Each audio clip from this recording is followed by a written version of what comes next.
the world is going on?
Make their head pop.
Yep, you're on camera.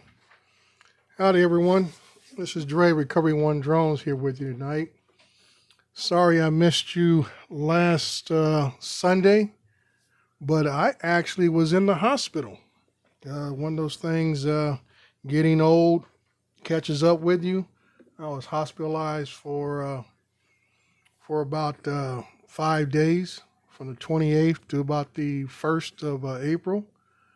So they finally released me after giving me about 6 different medications, everything from lowering my cholesterol to bringing down my blood pressure and a whole host of other things that are apparently wrong with me.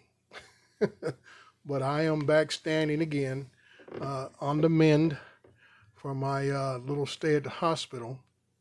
But even when I was there, I was monitoring activities on Facebook and a few things on YouTube. And I know right before I went into the hospital is that there was a big brouhaha over, I guess it's a retirement community in Florida called the Villages. And apparently there's been some legal action taken against some local drone pilots. And like I said, first of all, I'm going to state my credentials and why I speak the way I speak about certain things. Is that going as far back, prior to me joining the military, I was taking courses in administrative justice program while I was in college. I was listed as a pre-law student. Joined the military shortly after the bombing of the Marines in October of '93. And while I was in the Marines, other than some of my first original assignments, I was given an opportunity to run the legal office for the battalion. I was then sent to the Naval Justice School down in San Diego, graduated with honors, and picked up a secondary military occupation of a 4421.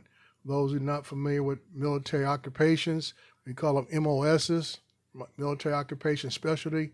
A 4421 is a legal specialist.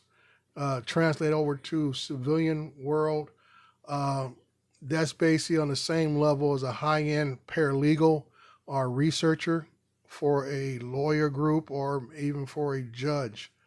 My other credentials, I did go back and finish my degree in criminal justice, worked in law enforcement as an officer for another 10 years, served in the Marine Corps for about 8.5 years, actually almost 9 years, and gone from there. Went into construction, which I have a host of other qualifications. Let me get my card out here so I don't miss anything. As always, you guys know I'm a FAA Parts 107 pilot. I am a CSEC, which stands for Certified Inspector, Sediment and Erosion Control. I am OSHA 30 certified. I am FEMA certified. NPDES Inspector, which stands for National Pollutant Discharge Elimination System Inspector. In the state of California, I am a QSP, which stands for Qualified SWIP Practitioner. Okay, so that's my credentials as far as my construction side of the house. And I've been in that field for over the last 20 plus years. So when I speak about certain legal aspects of things, I'm just not talking off the top of my head, or, I could use other vernacular, but I'm going to try to keep it clean and stuff. But this one, I felt some people initially jumped on the bandwagon and saying that this HOA or whatever this is, 55 plus community, wherever it may be, doesn't have the right to dictate airspace and so on and so forth. And I was trying to explain to people this particular legal matter has nothing to do with airspace regulations. A couple of these individuals, I think there's like 5 of them altogether. There's a main one, Mr. Wiley, who received a cease and desist letter from the, I guess, the law firm of this planned community, and asked him to stop flying onto their property, stop filming and photographing activities on the property. And I want you to pay attention to that last part, filming and taking pictures on the property. And we're going to get to that a little later. Apparently there's a few other folks who received similar letters about them telling them to stop filming and flying onto the property and so on and so forth. A lot of people were upset about them getting this letter, and they felt that there was an overreach by this company. But this is why I try to tell people all the time, unless you know all the laws, read all the laws in that area for that state, you may be surprised on who has the legal authority or legal upper hand in situations like this. Now, if I just threw out the question, can a Part 107 or even recreational pilot fly over private property?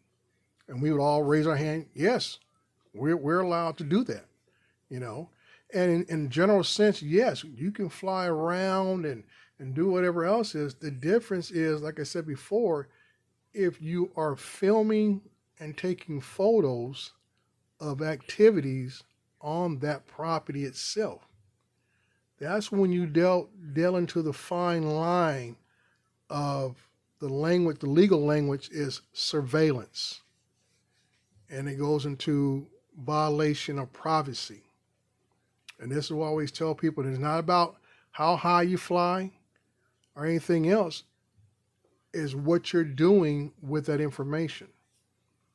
The sad part about this is that the individual, Mr. Wiley, who received one of these letters, went on YouTube. This is where he posts all this information, actually. Not that I want to miss that out. When he flies his flight, he flies with the intent to gather information about the ongoings on this property. Okay, it's nothing him against Big Brother as far as a negative campaign. He says he does positive reviews and gives out, as he says, it's general information for the public. But Mr. Wiley has failed to gain permission from the developers, has failed to gain permission from those who live on the property who may be caught up in his filming or pictures. He's not gained any um, permits from the local city or county to conduct these flights. So he's basically took it upon himself to do what he's doing. And I say the real problem I see is his intent to purposely put this stuff on YouTube to his followers. So right there, the intent of his flight, in his own words, is to gather information about the activities and the progress of what's going on in this community. So that's where we're at. I know he got on YouTube Live or whatever the case may be and was basically asking for some legal help.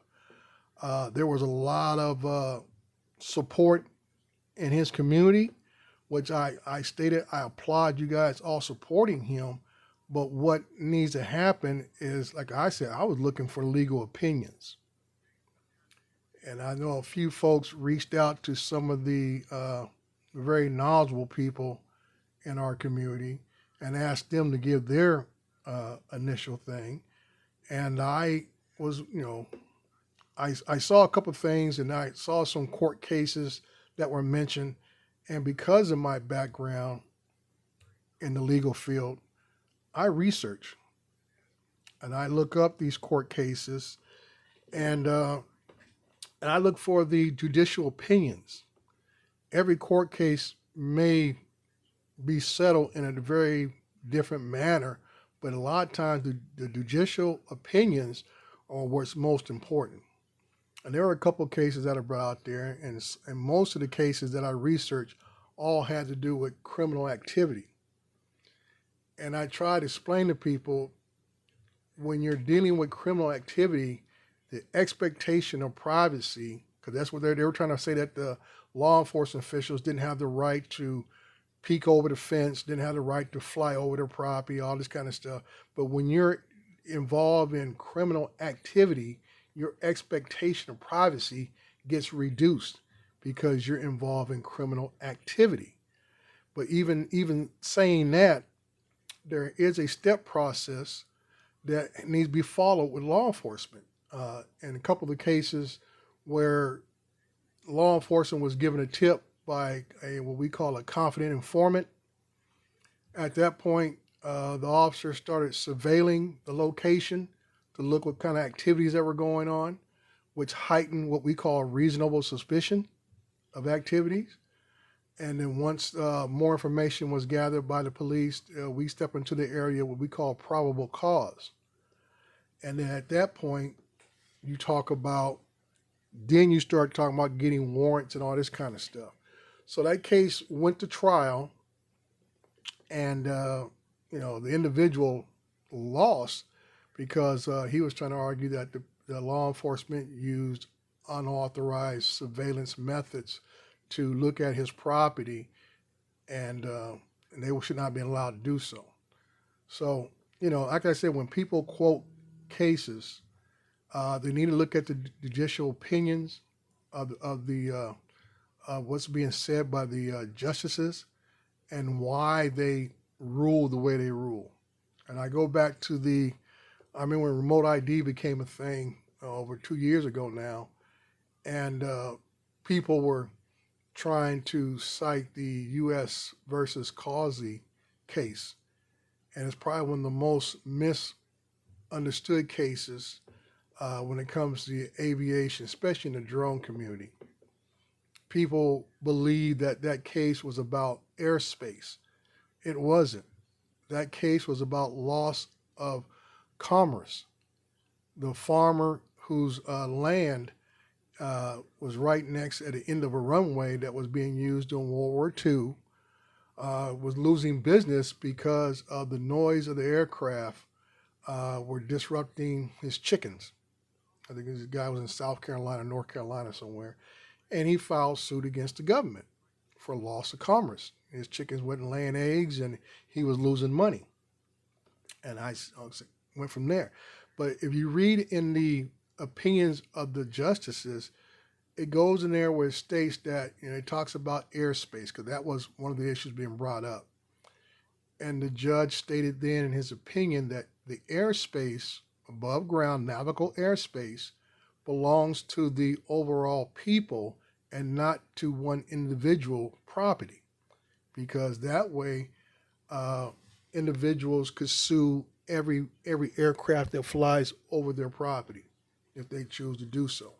So that decision was made back in the 40s during World War II about what navigable airspace is and who has the authorization or who doesn't have authorization to restrict that airspace. And it's basically owned by the people, which Congress gave that authority to in 1959 to what we call today the FAA. Okay, from there. So that's just a little background on how, when you cite court cases, you really need to read the material within the court case itself. Don't just read the headlines. And I think a few people have done that. And I'm quick to call out people, not to embarrass anybody or anything else, but like I tell people, I know what my background is, and I'm interested in what yours is. So when I asked this person, I said, he gave a nice little soliloquy of all these different things and cited some cases. And I asked the guy, I said, I was almost impressed if you would have cited your legal expertise, because I'm looking for a lawyer opinion from a lawyer, or at least a educator, a legal scholar, to give an opinion based upon their knowledge, which I'm looking for someone who could supersede my knowledge. There's an old little saying I try to live by. You don't want to be in a room where you're the smartest person in it. You want to be around people where you can learn from. And I guess this individual took it the wrong way without even questioning, and he just kind of acted a little butthurt towards me and basically said, how dare you question me? I've been reading legal briefs and laws like that for blah, blah, blah, blah, blah. And I'm like, then why are you questioning me? You don't want to be questioned, but you're going to question me. So that doesn't work in my book. I'm just trying to gather a legal opinion on this. So as I continue on, I want to be more knowledgeable about this case. And then I had somebody else jump in the conversation, and he was a day late and $2 short in his comments, and I had to shut him up. And I basically just went back and said, this is the law that's going to be challenged right here. And I'm going to show it to you initially. Florida State Law 934.50. Freedom from Unwarranted Surveillance Act prohibited use of drones. Okay, this is from the state of Florida. So if you live in Florida, you need to pay attention to what's going on. Okay, you need to pay attention to what's going on. Let me move here a little bit. Okay, so I can talk and you guys can see me talk. Okay, I'm gonna go by this line by line, and we're gonna explain a little more detail right off the bat. A lot of folks look at number one. It says a law enforcement agency may not use drones to gather evidence or other information. Everybody sees that and says, oh, I told you so, it's just for law enforcement. No, it's not. Two, a person. That means you or me, a person. This is legal language. When it says a person, that means everyday Tom, Dick, and Harry, and Jane is a person. Then it says a state agency or a political subdivision as defined in statute 11.45 may not use a drone equipped with an imaging device to record an image of privately owned real property or of the owner, tenant, occupant, invitee, or licensee of such property with the intent to conduct surveillance on the individual or property captured in the image is a violation of such person's reasonable expectation of privacy without his or her written consent. Okay? Pretty much straightforward language if you know a little bit about legal talk and how they put things in. Okay? Now, it goes on and says, for the purpose of this section, a person is presumed to have a reasonable expectation of privacy on his or her privately owned real property if he or she is not observable by persons located at ground level in a place where they have a legal right to be. Basically, what that explains is if it's a fenced off area, enclosed in area, they definitely have a high expectation of privacy. And regardless if you use a drone or whatever the case may be, you're in violation of that act. And we're going to continue on. Regardless of whether he or she is observable from the air with the use of a drone. That's just what I explained. Now, we're going to go down here to exceptions. Okay? Here in the exceptions section. This section does not prohibit the use of drones to counter a high risk of terrorist attack by a specific individual or organization if the United States Secretary of Homeland Security determines that credible intelligence indicates that there is such a risk. Basically, we got information like we talked about the confidential informant in law enforcement cases. You don't have that expectation of privacy if you're involved in criminal activity, which terrorism is a criminal activity. So they can use a drone to look at your house, like I just said earlier. Number two, if the law enforcement agency first obtains a search warrant signed by a judge authorizing the use of a drone. 3, if the law enforcement agency possesses reasonable suspicion that under particular circumstances, swift action is needed to prevent imminent danger to life or serious property damage, to forestall the imminent escape of a suspect or the destruction of evidence, or to achieve purposes including but not limited to facilitating the search for a missing person. To put that in layman's terms, drugs has always been the biggest thing. We used to call that the Emergency Act, which basically we can kick in the door if we feel you're trying to flush the drugs down the toilet or burn them up in the fireplace, and we're trying to prevent the destruction of evidence of the crime that we think that you are committing. Number 4, by a person or an entity engaged in a business or profession licensed by the state, or by an agent, employee, or contractor thereof, if the drone is used only to perform reasonable tasks within the scope of practice or activities permitted under such persons or entity license.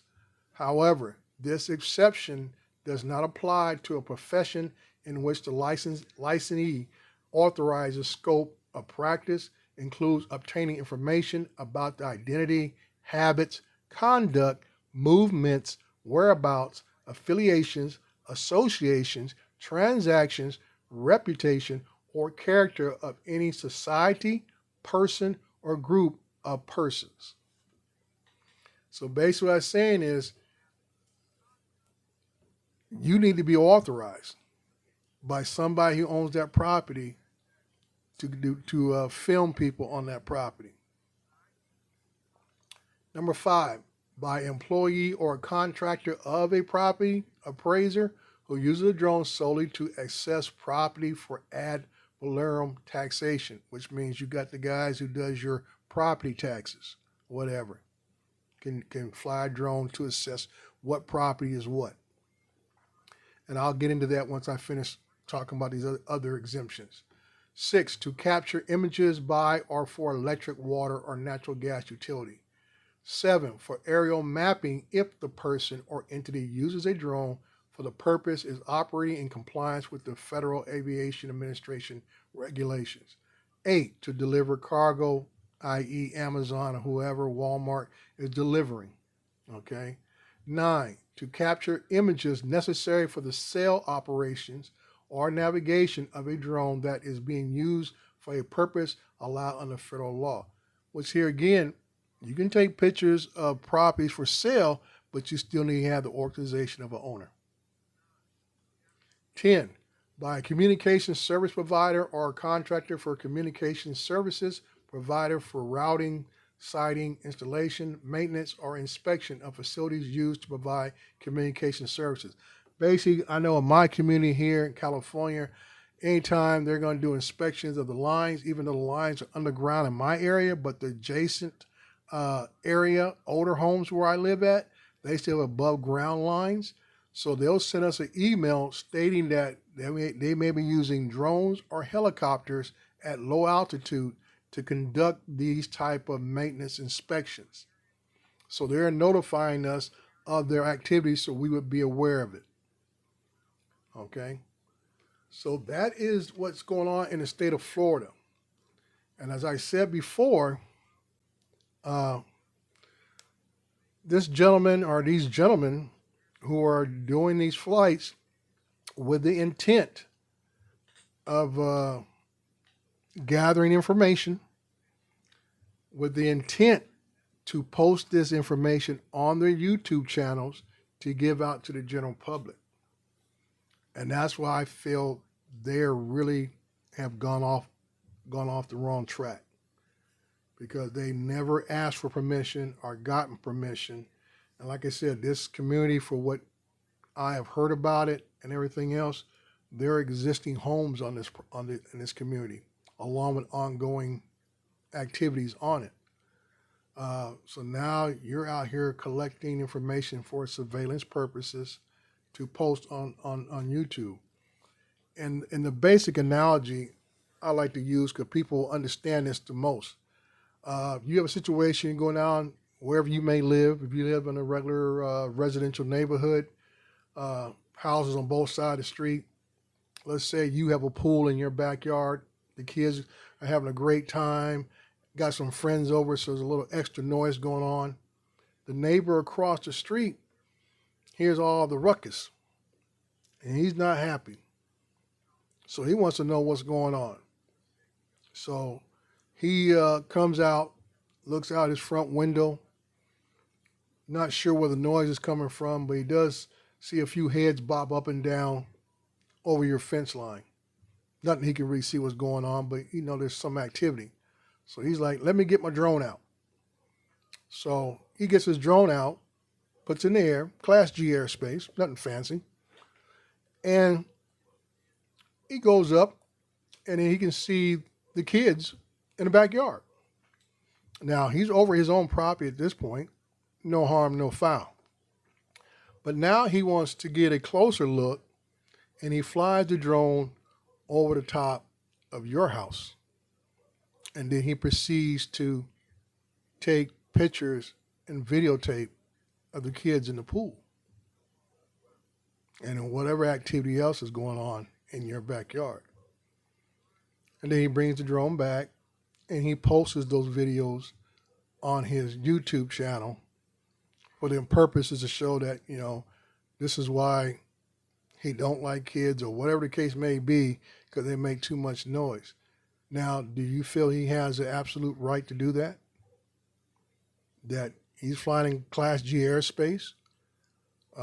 He was 150 feet in the air, no risk to anybody. He didn't fly over anybody directly, maybe, but now he's videotaped your family in the privacy of your yard. Or even, basically, he's flown onto your property without your permission.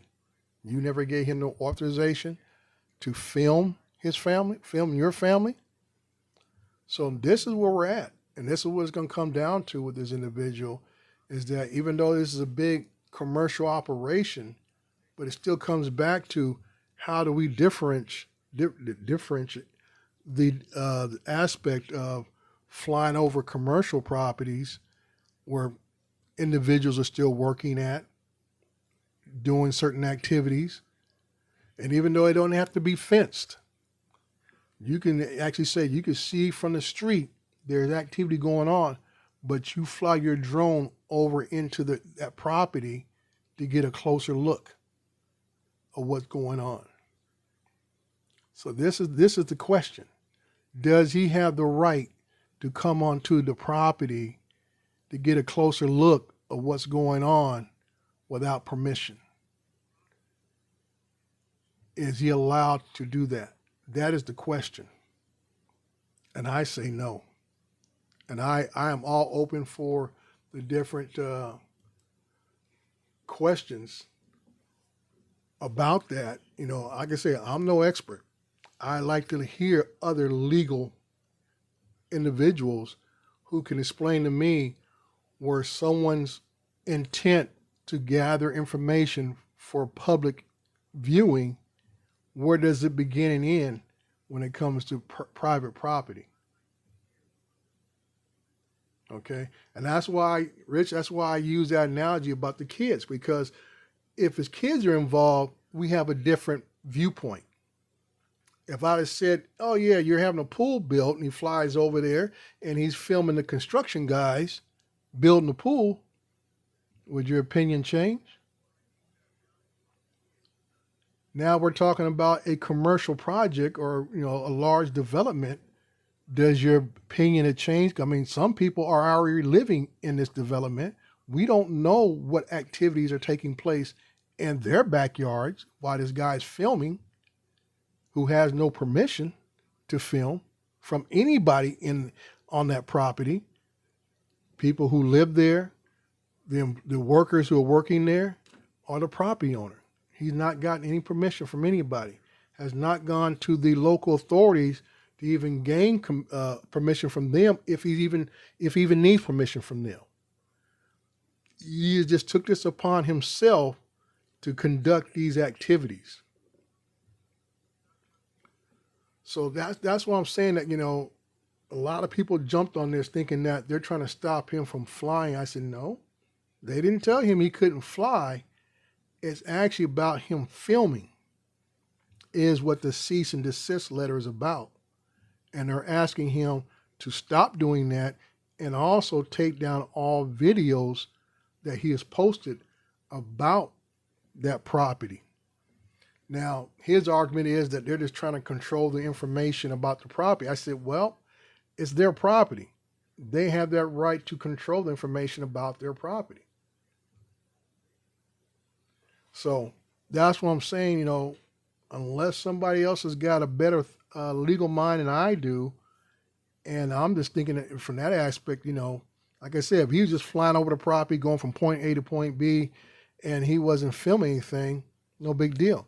And I even suggested, guys, said, won't you be a little smarter, fly around the perimeter of the property, have a drone that has most of our drones got anything from 3 times, 7 times. You got one of the real nice ones, a big one like I got, the M30T, you get up to almost 200 something times zoom in, and you can see everything without being on top of that property at any given moment. And that way you have an argument saying, I have never flew on your property. I've been across the street. These, like I said, that's why I like about air data, is that I can prove where my drone flew. And it's not a he said, she said deal. And speaking of air data, let's go a quick break.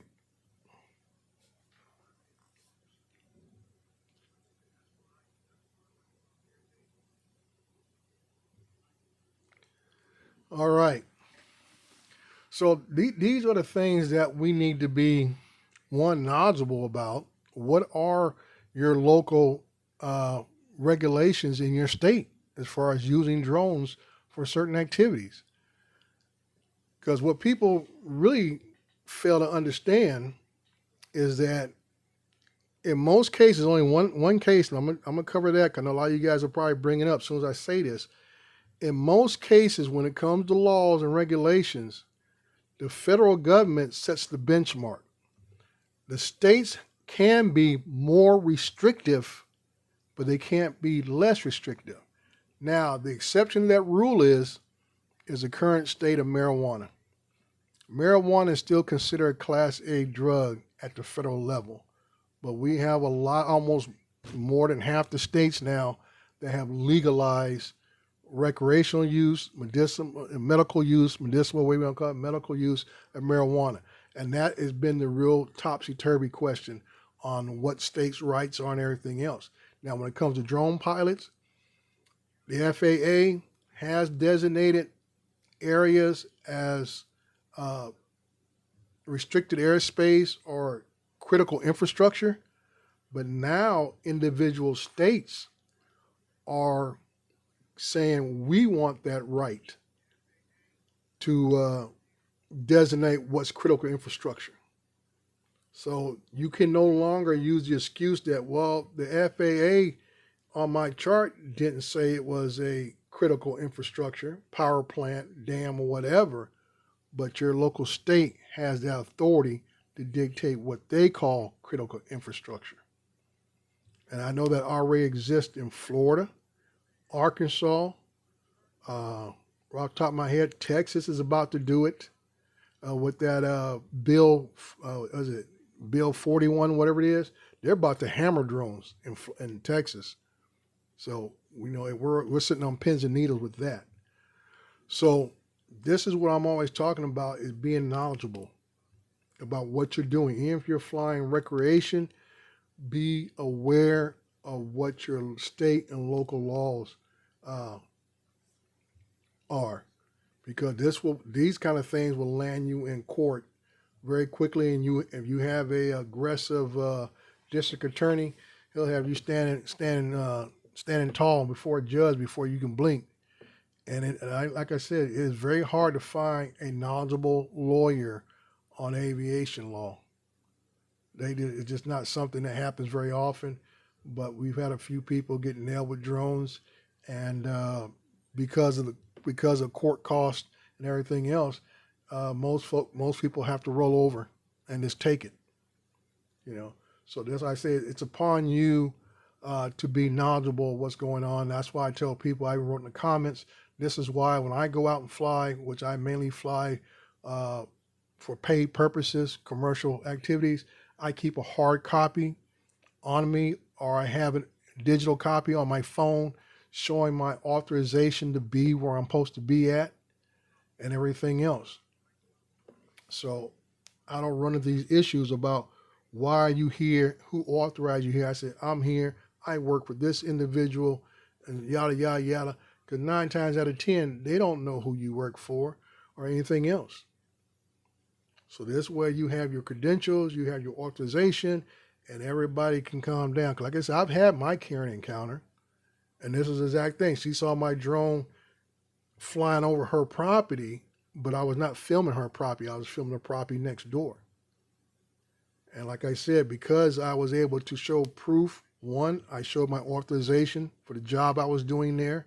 2, I was able to show the police officer my flight data and the direction the drone was headed. So those 2 elements right there show that I was not surveilling her property. And it just so happened she had a daughter that was outside sunbathing by their pool. I haven't watched Ken Herron's video. I used to watch his videos years ago. I kind of had to stop watching them because there's just so much questionable stuff. And sometimes I don't know if Mr. Herron is being upfront or is it staged. So I don't know. That's why I have to always hold back on what's going on with Mr. Herron. But, this is going to be somebody said, well, this is going to be a landmark case. I said, I don't think it's going to be a landmark case because I said the law in Florida, that's been enacted, I think, about a couple years and stuff. And and like I say, Florida's original law goes back to 2013. And I see a lot of cities in Florida have additional laws on drone operations and other areas they don't want drones at because of the environmental impact, as far as the wetlands that Florida has in certain parts of the state. They don't want drones in the area because it can, causes disruption with the animals, all that kind of good stuff. So, that's another thing. So let's take a quick another break, and I'll put a bow on this.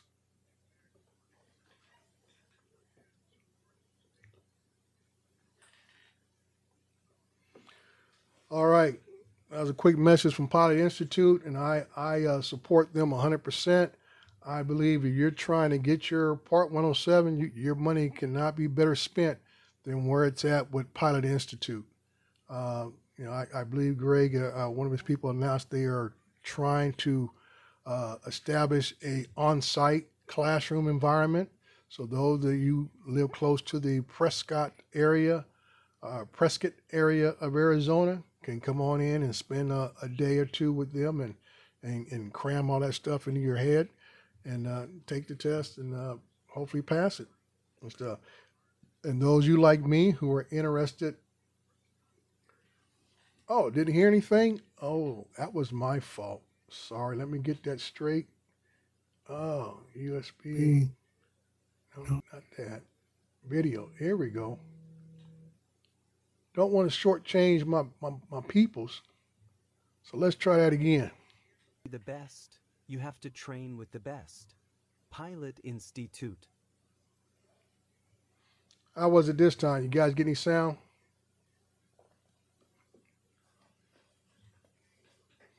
Thank you, Off Access, for letting me know that. Let me know if you guys get some sound on that.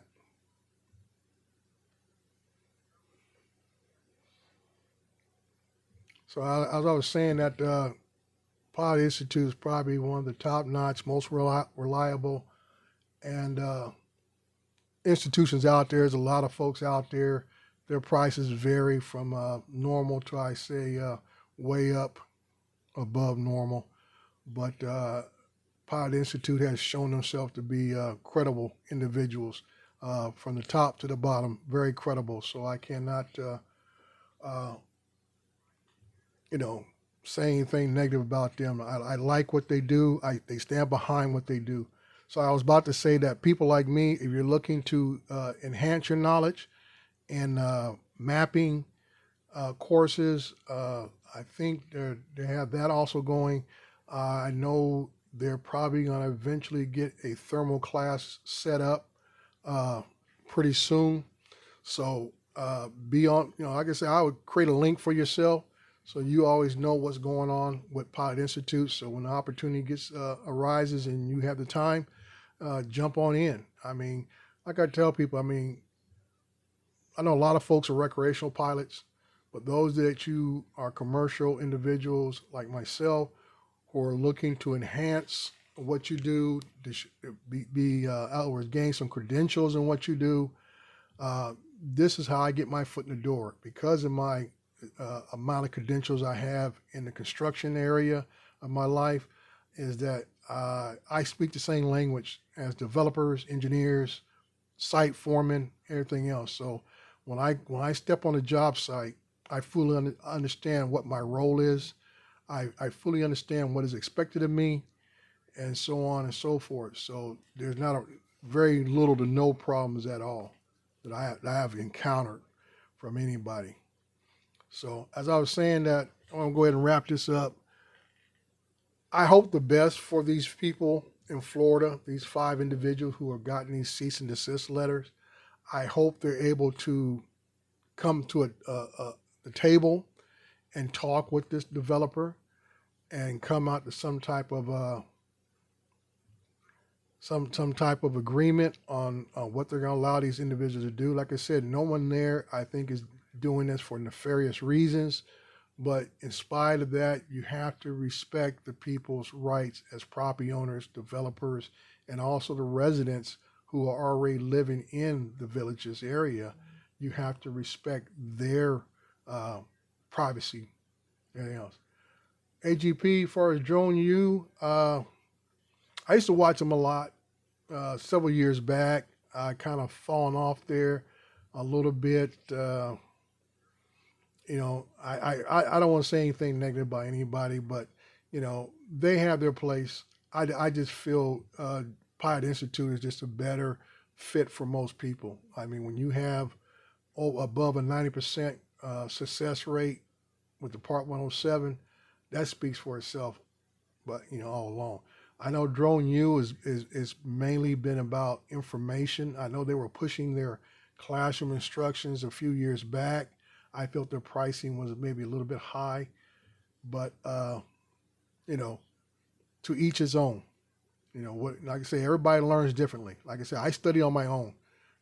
There were no courses back in my day, like I've been ancient history and stuff, but there were no online courses really established when I got my Part 107. So I studied, got the books through Amazon. I studied. Took me about 30 days, went to took the test, and I passed it. But like I said, these guys have got it pretty much, you know, most people got the information there. It's about what you're comfortable paying for. There's a lot of schools out there. There's Drone Guy, I say Drone U. There's a few more schools out there, online classes. So whatever you feel comfortable paying, whoever you feel comfortable with their information, go for it. You know, that's the best way I can put it. So like I said, I've almost been running my mouth for about an hour. I believe, I'm not sure if Paul Wedgenbig is coming on, 'cause I know he was down at the South Florida Drone Meetup. So I don't know what his setup is for a portable show or not, whatever the case may be. So I don't know if he's come on or not. But like I said, just be mindful of what's going on in your community. Don't be afraid to ask questions. That's how you learn. Just like back in school. If you don't raise your hand, as they said, there ain't no such thing as a dumb question until it's test time. All right. So this is Dre, Recover One Drones. I hope everybody has a good week coming up here. And I always say, hang on, enjoy the ride, and please subscribe. Thank you.